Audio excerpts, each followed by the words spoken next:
Hi friends, welcome to my channel. আমি সনাতন পাল আপনাদের সামনে আরও একটা নতুন ভিডিও নিয়ে চলে এসেছি। আজকের ভিডিও যে টপিক হলো সেটা হলো পাসপোর্ট রিলেটেড। পাসপোর্ট কত ধরনের হয়? পাসপোর্ট অনেক ধরনের হয়, ডিপ্লোম্যাটিক হয়, অফিসিয়াল হয়, গভর্নমেন্ট অফিসিয়াল হয়, নর্মাল হয়। তা এতগুলো আমাদেরকে বিষয়বস্তু জেনে কোনো প্রয়োজন নেই। আমাদেরকে জানতে হবে সাধারণ মানুষের জন্য পাসপোর্ট কত প্রকার হয়। সাধারণ মানুষের জন্য পাসপোর্ট হয় দুই প্রকার, ঠিক আছে? অনলি দুই প্রকার। একটা হলো ইসিআর আর একটা হলো নন ইসিআর। একদম সহজ ভাষায় আপনাদেরকে বলে রাখি, ইসিআর পাসপোর্ট কাদের হয়? যারা মাধ্যমিক পাস করেনি, যারা পাসপোর্ট তৈরি করছেন, তাদের তৈরি হবে ইসিআর পাসপোর্ট। আর যারা মাধ্যমিক পাস করেছেন, যারা পাসপোর্ট তৈরি করছেন, তাদের হবে নন ইসিআর পাসপোর্ট। তা সুবিধা কোন পাসপোর্টে বেশি? সুবিধা হলো ইসিএনআর মানে নন ইসিআর পাসপোর্ট, ওটাতে সুবিধা বেশি।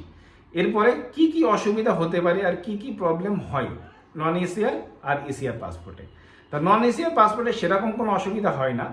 অসুবিধা একটাই হয়, যখন আপনি কোনো বিদেশে যাবেন কাজের জন্য। যখন আপনি বিদেশে কাজের জন্য যাবেন, সেক্ষেত্রে নন এশিয়ার পাসপোর্টের জন্য আলাদাভাবে ইমিগ্রেশন চেক করতে হয়। মানে এই ইমিগ্রেশনটা এটা নয় যে আপনি এয়ারপোর্টে গিয়ে যে ইমিগ্রেশন চেক করছেন সেটা কিন্তু নয়। ইমিগ্রেশন চেক মানে একটা আপনার ভিসা আসার পরে সব কিছু ফর্মালিটি পরে লাস্ট একটা ফর্মালিটি থাকে, সেটা ভারত সরকার থেকে একটা সার্টিফিকেট দেয়। এই মানুষটা অতটা শিক্ষিত নয়, সেই কারণে এই মানুষটা এই কাজে যাচ্ছে, এর জন্য একটা ইসিআর মানে ইমিগ্রেশন চেক, যেটা একটা পেপার দেয়, আলাদাভাবে একটা পেপার। সেই পেপারটা এই মুহূর্তে আমার কাছে নেই, সেই জন্য আপনাদেরকে দেখাতে পাচ্ছি না। এই একটু ডিসঅ্যাডভান্টেজ আছে। হ্যাঁ, বাকি কোনো অসুবিধা নেই। ইসিআর পাসপোর্টেও মানুষ প্রচুর বিদেশে যাচ্ছে, বাকি কোনো অসুবিধা নেই। আর নন এশিয়ার পাসপোর্ট কাদের হয়? নন এশিয়ার পাসপোর্ট যারা মাধ্যমিক পাস করেছেন তাদের ক্ষেত্রে নন এশিয়ার পাসপোর্ট হয়। হ্যাঁ, নন এশিয়ার পাসপোর্টের ক্ষেত্রে কি হয়, ভিসা লেগে গেল আপনি সরাসরি চলে যেতে পারবেন, ভিসা মানে ইমিগ্রেশন চেকের ওটা প্রয়োজন হয় না। তা এটাই হলো ডিফারেন্স ইসিআর আর নন এশিয়ার।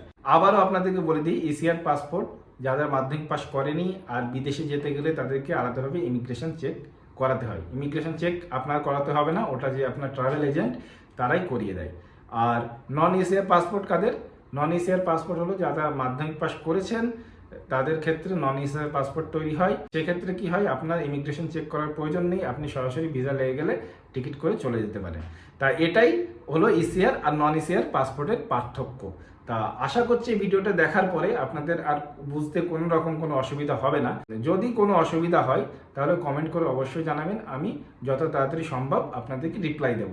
যদি মনে করেন যে আমার ভিডিও দেখে আপনাদের কোনো কাজ করতে কোনো বিষয়ে অসুবিধা হচ্ছে, তাহলে আমাকে ইনস্টাগ্রাম কিংবা ফেসবুকে মেসেজ করতে পারেন।